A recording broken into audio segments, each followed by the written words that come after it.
Hello cravings! Kapag nasubukan nyo ang dish natin for today's video, talaga namang mapapawaw kayo sa sarap. Pwedeng pang ulam, pang merienda at isama mo na rin ang pangpulutan. Kailangan natin ng gulay, carrots at saka dahon ng sibuyas. Kapag wala po tayong food chopper, pwede po tayong gumamit ng kutsilyo lamang. At sa isang kawali, maglalagay tayo ng all-purpose flour, onion and garlic powder, paminta, chicken cube or chicken powder, pwede po tayong gumamit o kaya naman ay magic kung ano pong gusto nyong pampalasa. Naglagay din tayo dyan ng asukal at kaunting asin. Haluin lamang natin at maglagay na tayo dito ng 1 cup ng tubig. Ang ingredients po ilalagay natin sa last part ng video. At sa mahinang apoy, halu-haluin lamang natin ito hanggang ito ay uminit for 2 minutes. After ng 2 minutes at mainit na ito, papatayin na natin yung apoy at ito ay palalamigin muna natin bago natin ilagay sa malalim na lagayan. Kapag malamig na, maglalagay tayo dito ng 2 pirasong itlog at saka tapioca flour. Kung walang tapioca flour, pwede po ang cassava flour. Mix well lang natin hanggang magdikit-dikit at mabuo ang ating vegetable cake. Kapag okay na ito, pwede nating hulmahin. Pwede nyo po itong gawing bilog or pwede namang pa-square. Kayo na po ang bahala kung anong gusto nyong hugis ng ating vegetable cake. Ang gagawin ko pong hugis nito ay parang sausage lamang or hot dogs.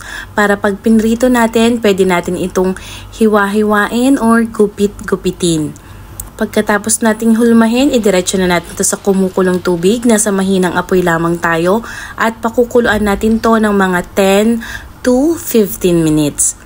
Kapag ganito ng itsura niya, hanguin na natin at palalamigin natin ito. Ilagay niyo lang po sa ref kung gusto nyong mas mabilis lumamig. Para naman sa ating sweet chili sauce, meron tayong cooking oil at suete powder, suka, sili, bawang, asukal, paminta. I-mix lang ulit natin. At maglalagay tayo ng pampalapot na cornstarch or kaya naman ay tapioca flour. Kung napanood nyo po yung ating kwek-kwek, ito din po yung sauce na ginamit natin dun sa ating nakaraang video na kwek-kwek. Pag na-mix na natin, lagyan natin sa kaldero at sa mahinang apoy lang tayo at hahalu-haluin natin ito hanggang lumapot at makuha natin yung gusto nating consistency. Siyempre, dapat tikman nyo po kung anong kulang. Pwede kayong magdagdag ng asin, ng paminta at saka ng asukal. Kung gusto niyo naman ng mas mahanghang pa dyan, pwede pa tayong magdagdag ng sili. Dahil malamig na yung ating vegetable cake, pinarito na natin ito sa mainit na mantika hanggang ito ay maging golden brown. Ang apoy po natin, mahinang apoy po ulit para hindi po ito pumutok or tumalamsik. Kapag ganito na ang kulay ng ating vegetable cake, ay pwede na natin itong hanguin. Lagi po nating tatandaan pag medyo hindi pa tayo sanay sa isang dish, lagi dapat mahina ang apoy lamang para hindi mabigla or masunog. Pwede nyo po itong hiwain or pwede naman pong gupitin. Sana ay masubukan nyo rin ang ating dish for today's video.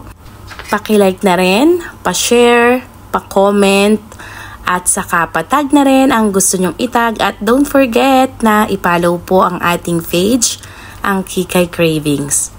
At ito na ang Tiki Man Time!